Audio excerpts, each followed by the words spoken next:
Good morning everyone. Good morning mga kabsat. Papasok na naman po tayo sa work. Today is January 9, 2025. Ang bilis talaga ng araw. Kaya, eto, lakad tayo. Wala tayong service.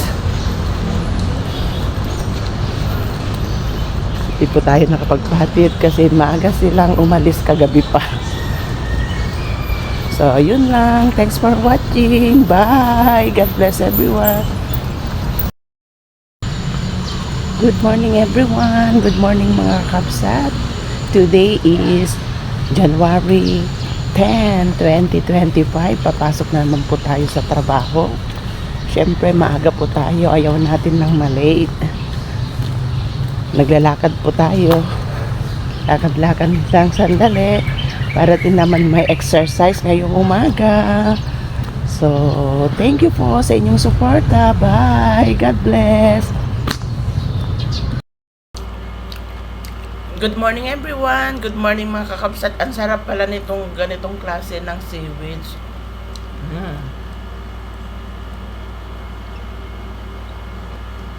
Wow, ang sarap. Ito palang busog na ako. Parang kelp na press. No rice po ako ngayong umaga.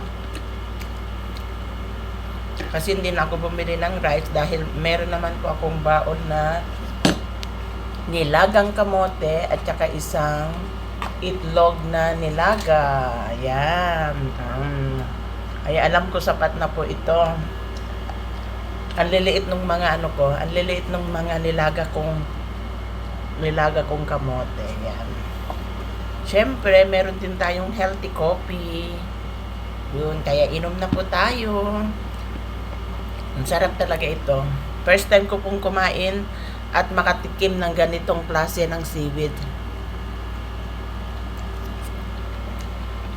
Salamat sa nagbigay. Kung sino man nagbigay sa asawa ko, ako na ngayon ang kumakain. Thank you so much.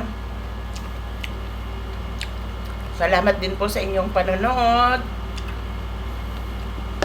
Bye. God bless everyone. Thanks for watching. Ganito ang buhay ko araw-araw. Ito ang aking ginagawa pagdating ko from bahay, dumadating na ako dito sa clinic. Siyempre, titignan ko muna yung mga result ng x-ray. Yan, mga x-ray form yan. Nilalagay ko kung anong result, kung normal ba po. Ay mga binding, siyempre lalagbok din natin. Ganyan lang po ang aking ginagawa. Good afternoon mga kakabsat. Today is January 16, 2025. Half day pa lang pero naka 16 patient na ako kaya napagod talaga kaya kakain na po tayo. Ito ang lunch natin. Thank you po kay Auntie Ria na siyang nagluto. Syempre hinatid ni Faith kanina, is drinap off niya dahil siya po ay umuwi, nagpahatid kay Daddy Mars. So let's eat. Thanks for watching. God bless everyone.